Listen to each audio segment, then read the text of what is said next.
Hello, everyone. Welcome to our Divine Reprieve, a design through play, actual play. So, in this, we'll be designing the summon system, and we're going to go through the session zeros one at a time, bringing the characters into the world. Today we have Derek. Derek, do you want to introduce yourself and the character you'll be playing? Sure. Hi, my name's Derek. I am a fan of tabletop games for quite some time. I will be creating and playing Michael Kingston, who was a former clergyman who's no longer a man of the cloth, but works for like Habitat for Humanity. Um, and I guess he has recently come into possession of a wonderful home that has some kind of mysterious background. Yeah, so you got this home very cheap from the bank, this 213 Sunny Ave, and it's your first, probably been there a couple times, but you really haven't had a chance to go inside and look around since it was kind of bought kind of whole cloth very quickly. Gave you a chance to move out here and continue your good work. But yeah, you take your key, you pull into the driveway, and it's your first day. What's your plans? Oh, well, first we're going to get an idea of the landscape first. Check out the outside of the house. And does it have a backyard? It does. It actually has quite a lovely yard. You can see your neighbors there, but there's a polite fence up about waist high. There seems to be a new shed that's been installed. The roof looks like it's starting to go a bit. Probably someone you should call about that when you can afford it. Is it locked? Uh, This spec shed? yeah, you go, you check. It does seem to be locked, but you do have a couple keys given to you when the property was given over to you. I shall fumble through my key ring a little bit until I find the proper key, and just kind of give a peruse on the inside of this little shed to see what treasures may have been left behind for us. Yeah, so you open it up, and there's this large, um, it's got like a marble top desk, metal frame. Looks really expensive, probably really heavy. Someone has drawn a circle on it, kind of like sketched it. It looks like this was someone's project at some point, and there seems to be a light in here, though the cords seem to be a bit frayed. Does the light work? I will pull on the string. As you try it, you can see it like flickering and sparking a bit, so there's power and exposed cables here. Probably not a good thing. A slight fire hazard. Mental note to get that fixed. Yeah, I'll just survey the room really quick, kind of take a quick accounting, turn the light back off, and I will lock up the shed before heading to the home itself. All right, and as you make your way in through the back way, it opens into like both the kitchen, and off of that is both towards the basement, the hallway, empty room that could be used for a number of things. It's one of those older houses where the bedrooms are upstairs, but there's still this open room you could turn into an office, maybe. Maybe that's what the plan for the desk was. You said there's a basement? Ah, yeah, there's a Uh, door leading to your basement. I will check that first. Being a new home, never seeing it, kind of buying it sight unseen from the bank. Let's get a idea of the foundations and everything. Like, is it Michael is of meager means, humble means. So if there's any major stuff that needs to be worked on, he's gonna have to figure something out. Yeah, so you go down, and it's one of those old, almost farmhouse basements. It looks like they had left it from a previous house. The architecture's a little different. The ground is concrete, which is probably a good thing rather than dirt. And it's a big open area.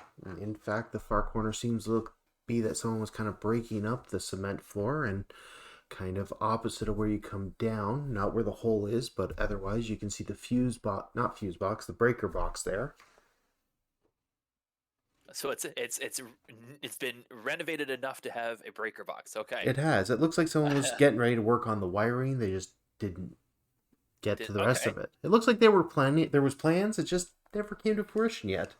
Maybe they ran out of Okay. money. That's that's interesting. So I'll make note of that. There's nothing else in the basement. It looks dry though. No No At a, like seepage or anything through the at a quick foundation. glance, there doesn't seem to be any wet on the walls or any spots that are kind of damp on the cement floor, so it's probably dry. Though it's not raining now, so who knows? Good point. Michael will count that as a small blessing. And trek up to the main floor and then have a peek at the bedrooms upstairs. Right, so as you come in off the kitchen into the main hallway, there's a picture that's kind of crooked there. It's got a man holding a hat over his chest and kind of looking downwards. But yeah, you make your way upstairs, and there is five doors there. Well, five doorways. The doors seem to be misplaced at the moment. One of them is a bathroom. Three of them are bedrooms. The other one seems to be set up as kind of probably the best way to describe it is like a shrine. There is like these beads that are hanging down from the ceiling over the closet, a little kind of structure there with a bunch of candles. Seems kind of out of place for what you've seen so far.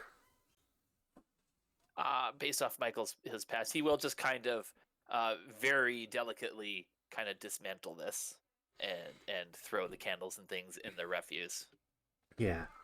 And as you're throwing the candles out, there seems to be a good like 15 of them, five different colors in total. But you know, it was a free house. Well, not free, but it was a cheap house, so who knows what these crazy people were up to. Could possibly be vagrants. You never know. That's also true.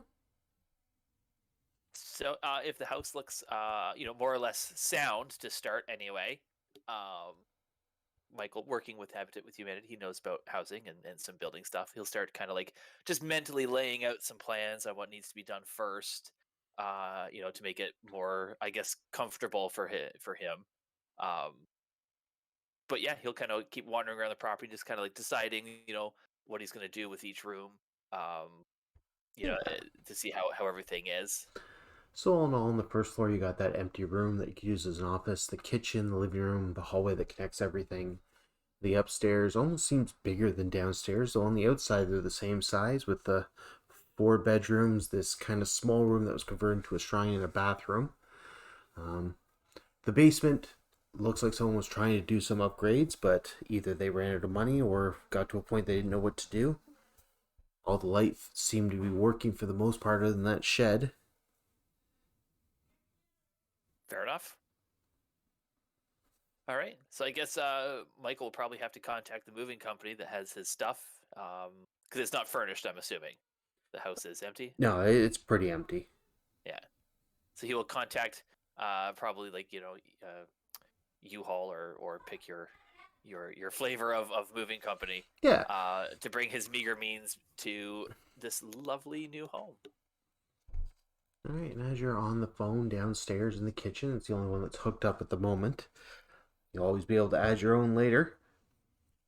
Mm-hmm. You hear a slam upstairs, a door slam, which is weird because there was no There doors up there. there were no doors. Possibly maybe a shutter or something, maybe a window pane or something. Maybe. So I will hang up the phone and go check upstairs. So you head upstairs, and lo and behold, everything but the bathroom now has a door. They're all shut. They all look ancient compared to like the house itself. That is intriguing. Um, Michael will walk up to the door and kind of like run his hand across it, like the first door there he sees, and then kind of give the handle a turn because he's fairly certain there were no doors attached when he was up here earlier. Yeah, so you kind of turn this handle, and it's a little rickety, and the door seems a little stuck, but with a little bit, it's got some movement, so you could probably force it open if you wanted. Yes, I was just in these rooms. There should be, in his mind, there should be no reason why this should be happening this way. Absolutely. So you give it a good push, and the door kind of jerks open, and you kind of step in there, and it's still the empty room. I'm gonna have a look at the hinges and stuff. Like, was the door just like how far does it swing open? Possibly, maybe the doors were just moved incredibly wide open, and I thought they weren't there. Yeah, so these are So, some old hinges. So they open right up against the wall, like completely open. so it's kind of like Notch says, "Okay," and then I'll kind of check the windows. Like, obviously, maybe there's some windows on this side of the house were open, or maybe there's a draft somewhere that maybe got the doors closed. But he'll go through and just kind of do a cursory glance at the windows and just make sure there's maybe nobody else inside the house, maybe hiding in a closet or something.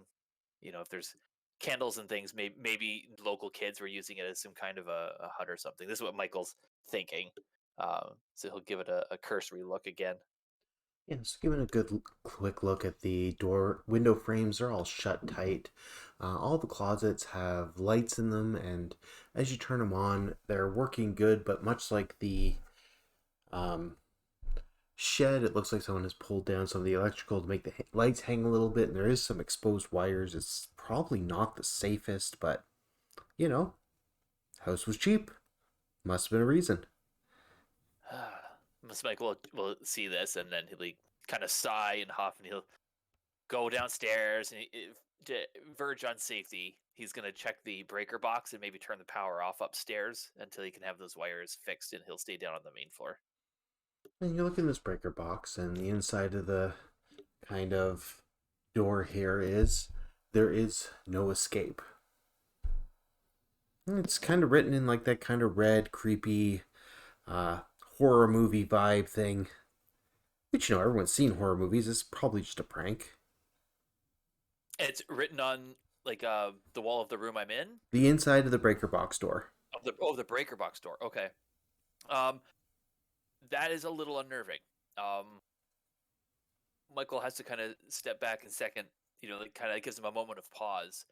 Um, he'll kind of like rub at the words a little bit and like push the breaker box door open, and then he'll flick the breakers for upstairs. Alright, and as you flick the breakers, everything goes blue, and you blink for a second, and you're sitting down on a chair on this gold dais. Everything else in this room seems to be made of crystal, and you can see 5 figures sitting up kind of off to the side and elevated above you. Immediately, Michael thinks he's electrocuted himself to death. He's like, "Oh, the breaker box was shoddy. I've gone and killed myself." Mm. So he'll kind of look around, and so I'm sitting, You are sitting. and You are sitting. The and chair there. is quite comfortable. Okay. Michael kind of look around and then address the 5 people. He's like, I'm sorry. I don't know where I am, but I think maybe an accident has happened." And there's a slight nod from the woman who's at the front. She's wearing a blindfold, and it takes you a second to kind of gauge distance and that. And these people are just too tall. This isn't right. On her Like left, oh, go ahead. like abnormally tall, like not just a matter of perspective, but Like if when people are a bit distance away and up, it can seem for a second. It takes your brain a second to realize how big things are at a distance. mhm. Okay. These people, just as you can see things blowing by, must be double your height. Okay, that is unnerving. And she just nodded at me. She did nod, and to her left is a gentleman who is kind of like almost a silhouette of himself. Kind of shifting. It took you a second to realize that there's no distinct features on this person. And beside them seems to be a bit of a withered husk of, you almost say person, and you see they have a second set of arms. And going to our right is a gentleman dressed in some bright colors and robes. And beside him seems to be a woman who looks like she lives on the street, maybe, or in the forest. This doesn't seem right. Nothing here's right. This is reinforcing his thought that an accident has happened. Uh, Michael will kind of just like look around, and he'll go to stand up, and then kind of step forward and like, where am I?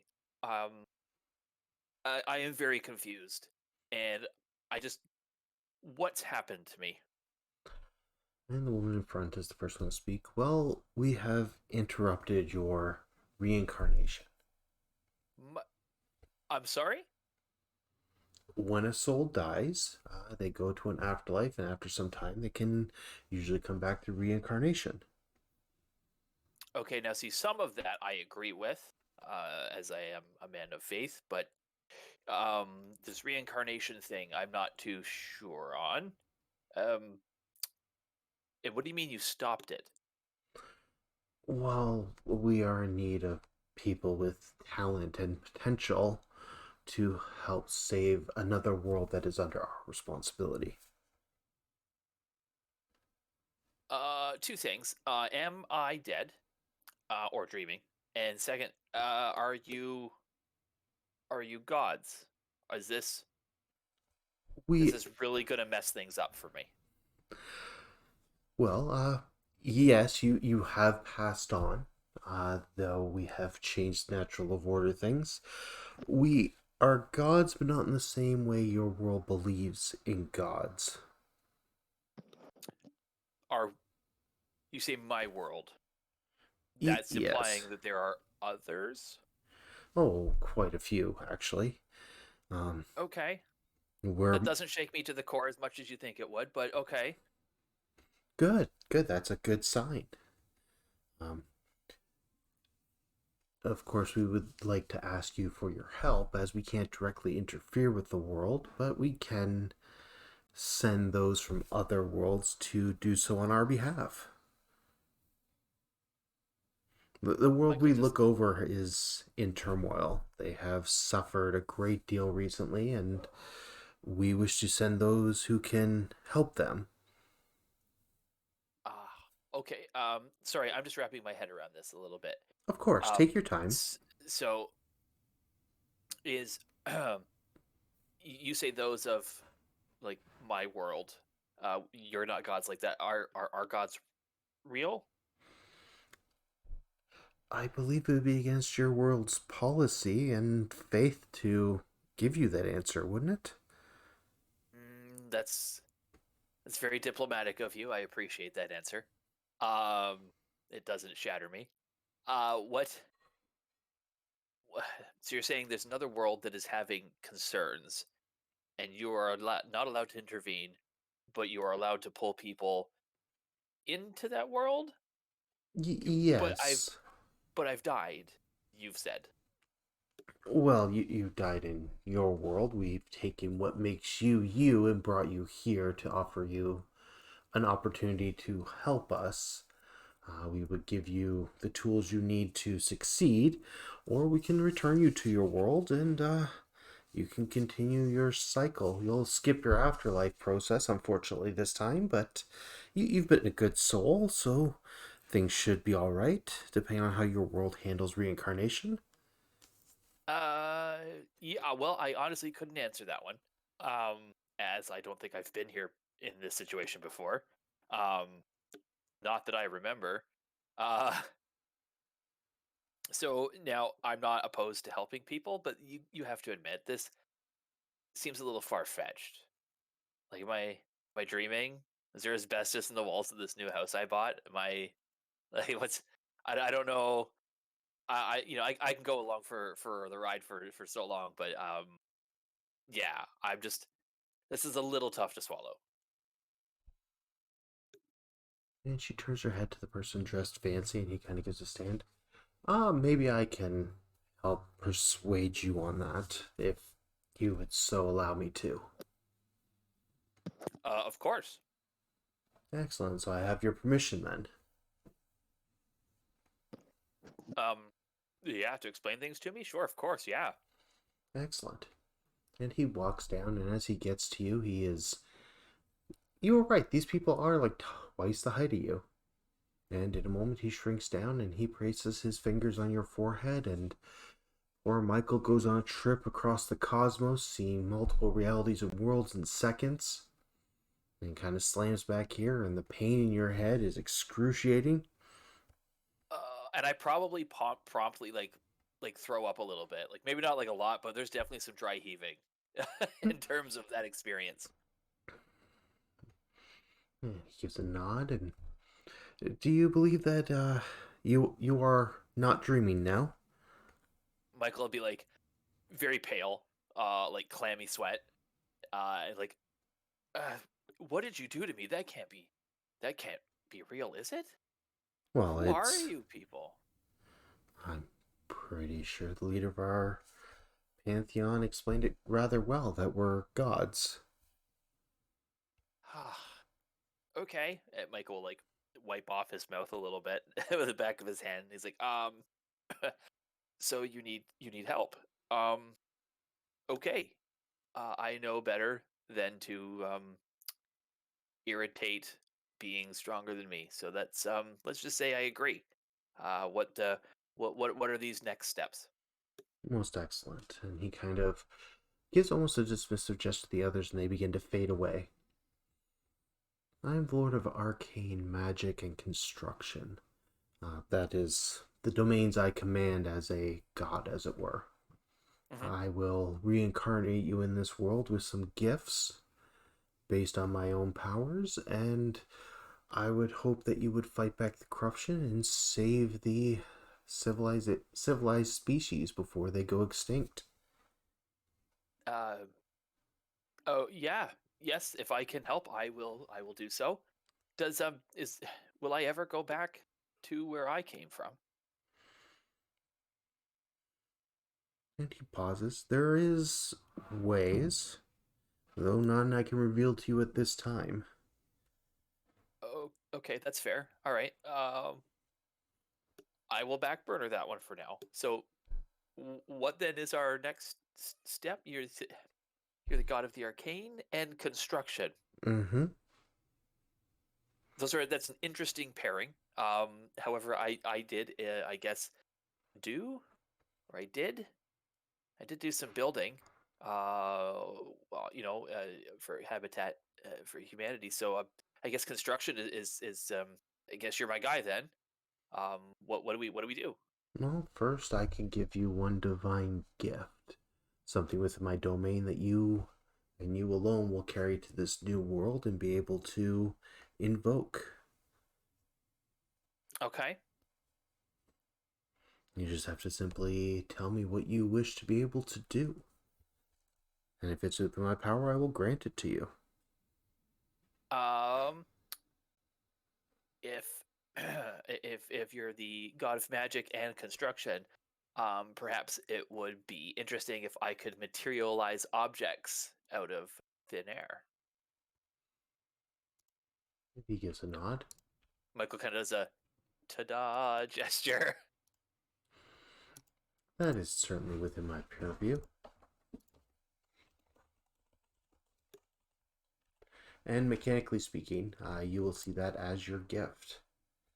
Just a reminder as we kind of went over the system beforehand and for the audience, gifts are abilities that these characters can call upon to get a bonus 3 dice for the dice pool. This will make more sense when we get into the actual storyline and play, but for this arc, Michael Kingston will have the gift of summoning tools. It's kind of interesting. Is that broken in any way? I I guess don't in think play we'll so, find out. because it will disappear after you take the action. Okay, that's fair. And he bestows this gift upon you. How are you feeling? Have you recovered from the infinite worlds? Well, there's probably still a bit of shock. Not gonna lie. Um, but otherwise, I feel okay. I guess Good. maybe a little hungry. Well, that's. I'm certain you'll be able to find something once we send you back to the world. However, and it looks like he's about to do the same thing again where he went through multiple worlds, but his hand kind of stops short, and you see dozens and dozens of talents and skills kind of spread out across your vision. Oh, okay. I will gift you two of these. These are talents and abilities that others have had across reality, should you find need of them. Take your time, pick through two that you wish to take down to the world, Ooh, okay. and you'll be able to interchange these and develop new ones as you go. Right.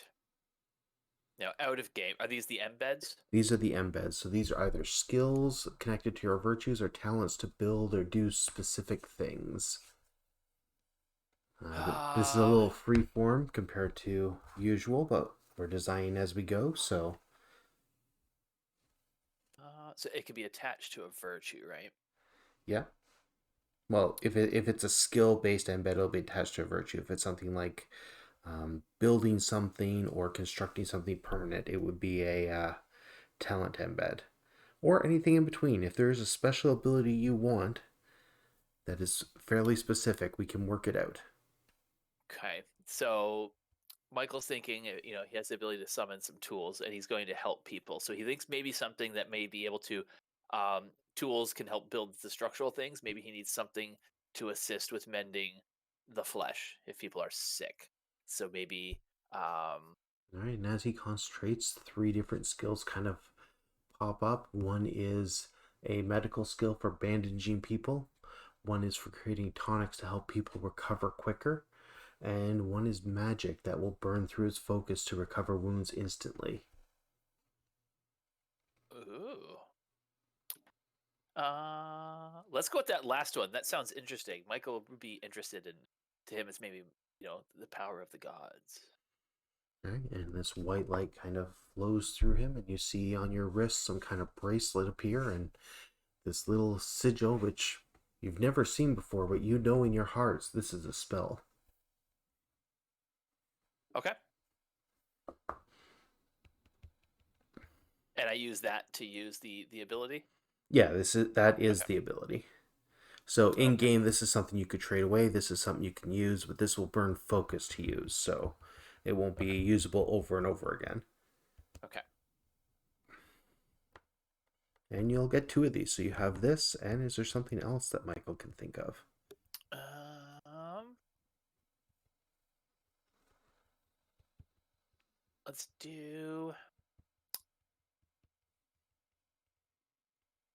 He's very good with people, so maybe something that has to do with, like, I guess maybe grace related, or like placating people, like being able to talk to, like, calm down a crowd. Right, and you see that specific embed kind of pop up into your view of using speak to calm down mobs or crowds or other civilized people from anger or from other extreme situations. Okay. And does he take it? Yes, he will take that one.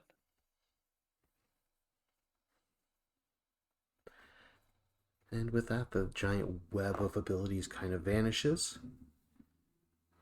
And the Lord of the Arcane gives a nod. Interesting selections. Now, I don't wish to leave you unarmed, but I also notice that you lack a lot of physical strength. Well, that's I guess that's, selective judgment.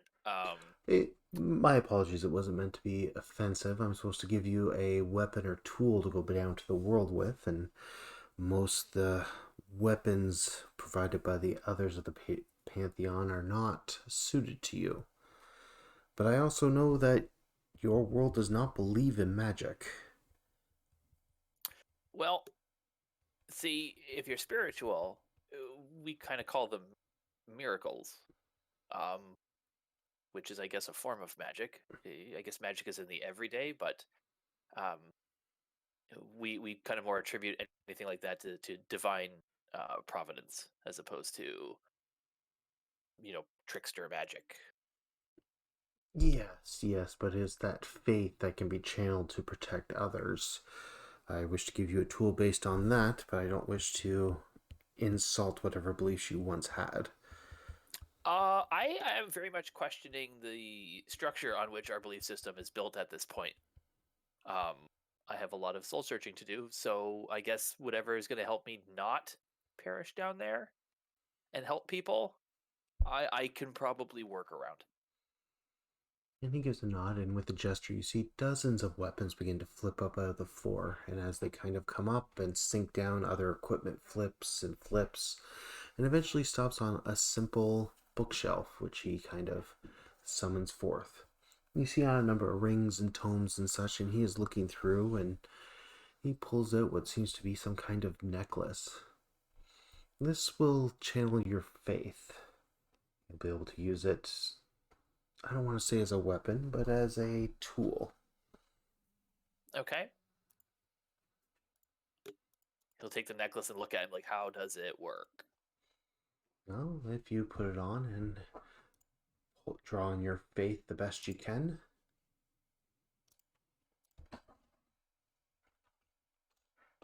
Okay. Michael's already putting it on. it takes a symbol of faith that Michael understands, and this will allow you to use your spiritus in combat. And I can, like, make stuff with it or, like, For the most shoot part, it things will with it. direct the will of what you believe. So it might be happenstance, it might not be as direct as other or as blunt as others, but you will know the effects that are tied to it, even if others believe it just to be happenstance. Fair enough. And what form does this thing take? It's just gonna look like a little beaded, like a rosary with a cross. All right, so before I send you down, I must just ask one more time. Are you certain you wish to do this? Uh, yes, I will. If people are in trouble, I will assist. Wonderful. And he takes a couple steps back from the dais, and you kind of plummet for a second. It feels like the start of when he showed you all those worlds, but it's just one. And as you come down onto this kind of overlooking platform, this balcony looking down at the landscape, this stone building behind you seems to be a sound structure. It seems to be built on a hill. You can see a broken path of shattered blocks going down to this kind of torn apart landscape. The ground is blackened, smoke is coming from the distance. There is roaring fire sound off to another way, and yeah, things look bad. Oh, he wasn't. He wasn't. Oh, And I forgot to ask him his name. this is where Michael we kind of like, oh, and this is where this is we where end the scene. this is where we end. Ah, All right, that's Michael Kingston, everyone. This is where he will woo. start the campaign, saving the world all on his lonesome. That is not true. Uh, listen, he can do it. Uh, We have we have faith in Michael. that's fair, but does Michael still have faith? He does, yes, but maybe the hierarchy of the what Earth thought is their hierarchy might be a little bit different in the this what is apparently a multiverse. Um, there's some some change in thought. There is some paradigm shifting that's happening. So he will have to self-reflect at some point. But right now, he has really no choice but to go with it. All right. And with that, that's everything, everyone. We'll say bye to now, and we'll see you again, Derek, at the start of the game. Yes. Bye, everyone. Bye, all.